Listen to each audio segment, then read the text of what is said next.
for connection to all of those.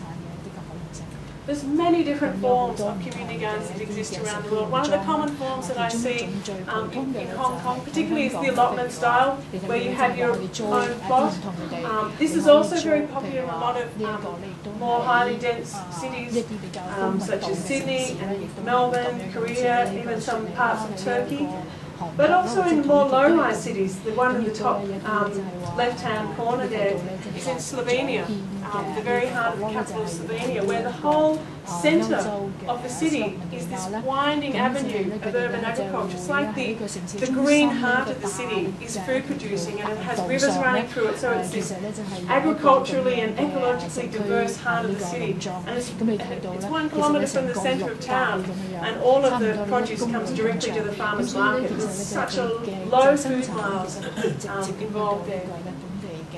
The other type is the shared community gardens, and these are the types of ones that I've been involved a lot in the Brisbane area, where instead of having your own plot, as a group you come together and design the whole site that you have available. So you have, a veggie area with herbs, an integrated food forest system, and where you can some chickens and maybe some urban bees, and a whole integrated system. So as a group together, you garden the whole space together, and you share the harvest.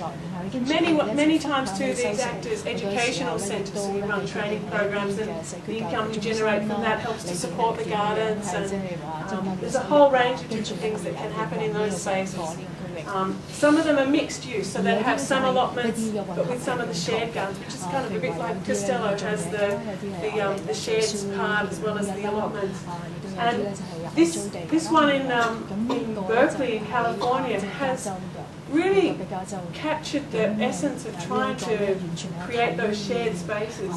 And in the heart of it, they have this beautiful circle with a mosaic seating area where they have workshops and gatherings and picnics and events.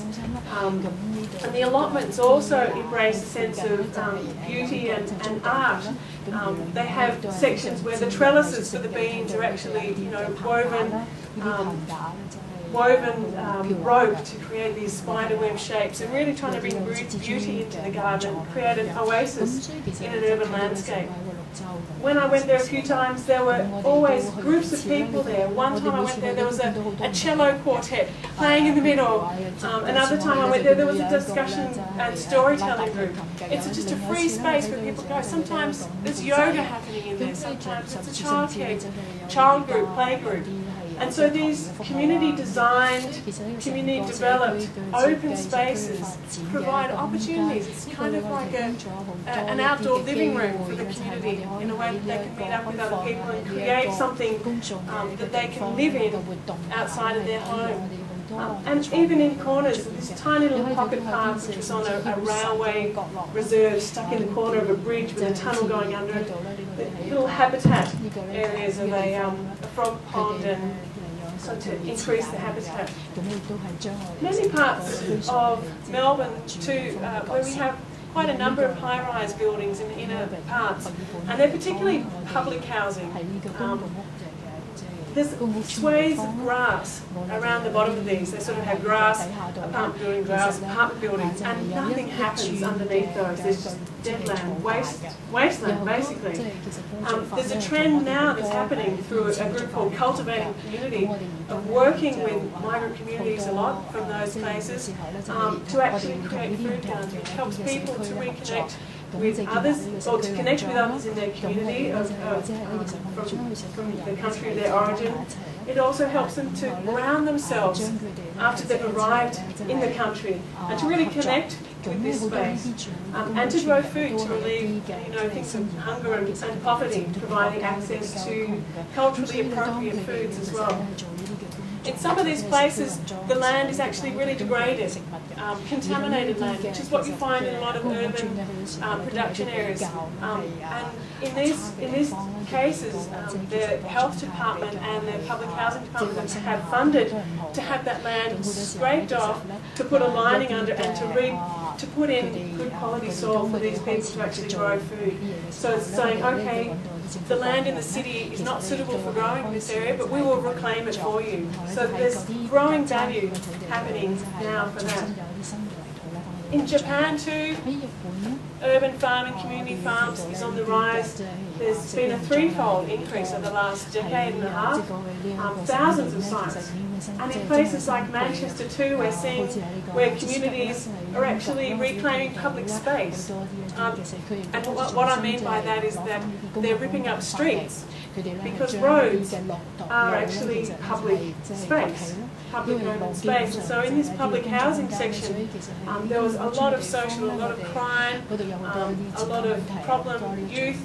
And what they did is they worked with them to come up with some ideas about how to transform their community. And they realised that they had no open space, no space to hang out, no space to play, no space just to be, no open fresh air, no connection with the land.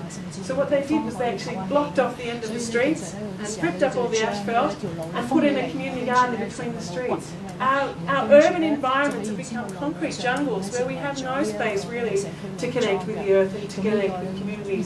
Do we need that much space for cars? Do we need that much space for parking? Can we find a way to actually maybe reduce some of that and reclaim it?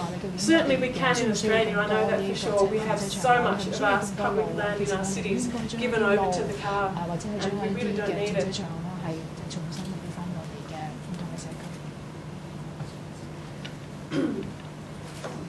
I get quite excited when I walk down the street and I see edible food, and I think Sophia can attest to that. We were walking through an estate today, a public housing estate, after we visited a little community plot, and I spotted a peach tree and I was ever so excited. And then there was this whole row of Osmanthus teas, and we were going along picking all these Osmanthus flowers. I get particularly excited when I find food in public spaces in the middle of the city, and I see, as I walk down the streets, I see the potential.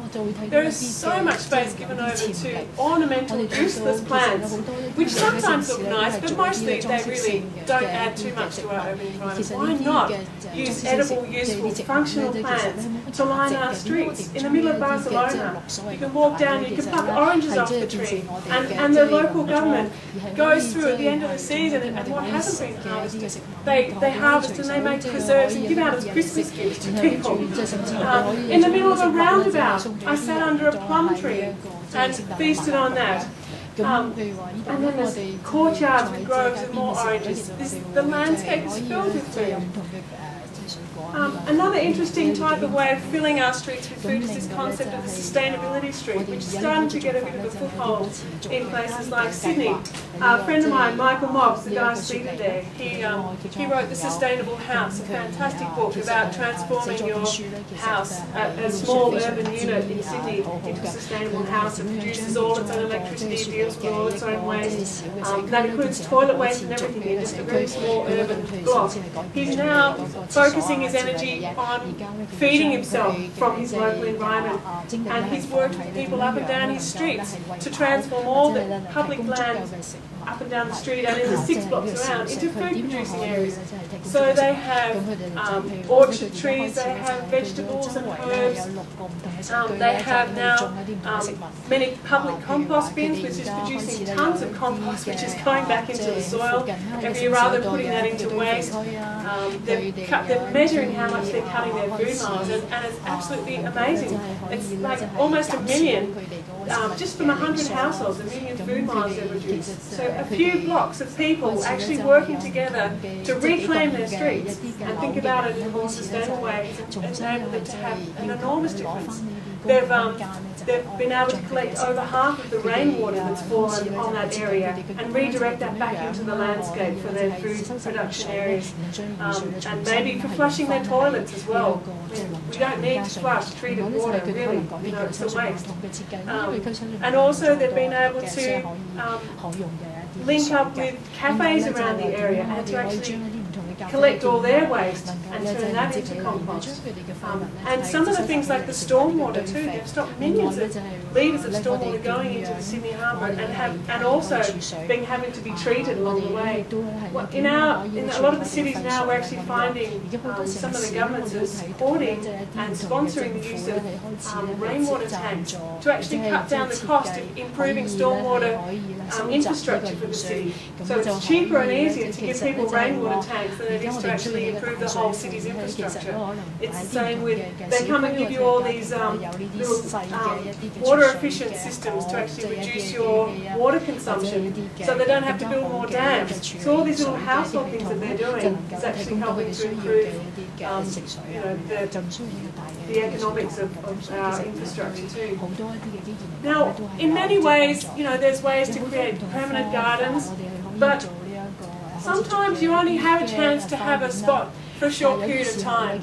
Maybe a year, maybe 6 months, maybe even 3 months. Or maybe you could be doing some what we call guerrilla gardening.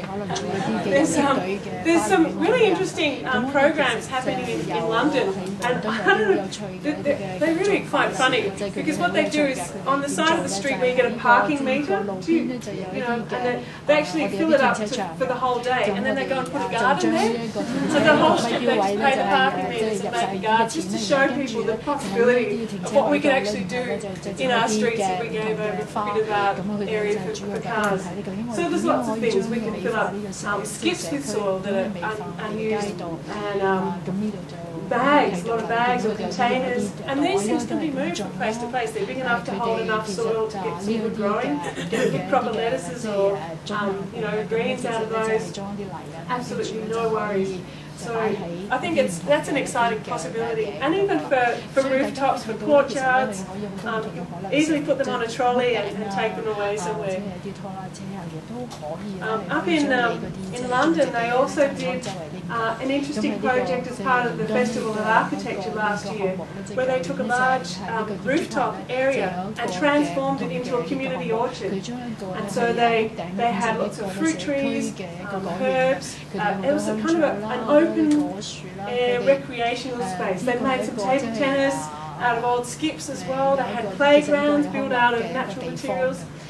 Unfortunately, it only lasted for 3 months. It was kind of like an exhibition.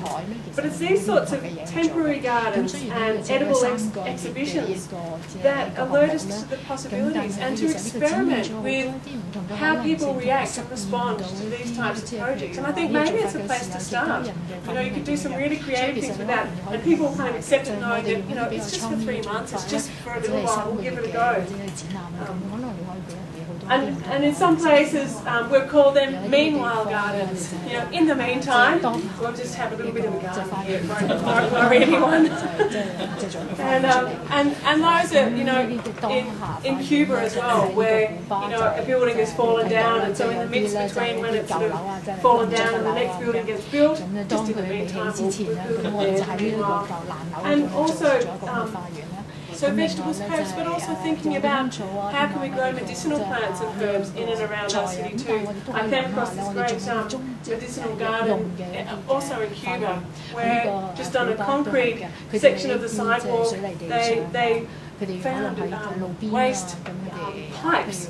So they upturned them, filled them with some compost and planted herbs, and then from their roof had a little pipe coming off and watering them with this sort of self-watering system. Fantastically simple, but yet in that garden they had over 70 varieties of medicinal plants, which then they proceeded to give cuttings to everyone in the neighbourhood. So everyone in the neighbourhood started having these, and it's a great way to spread the concept of edible gardening in a very simple way. Rooftop gardens in many places now, particularly in the United States, we're seeing chef's gardens. The big thing at the moment is that restaurants grow their own food, and that you have this concept of the chef walking out. You order a plate of spaghetti parmigiana, and the chef goes out and gets the herbs fresh from the garden, and that's like the best thing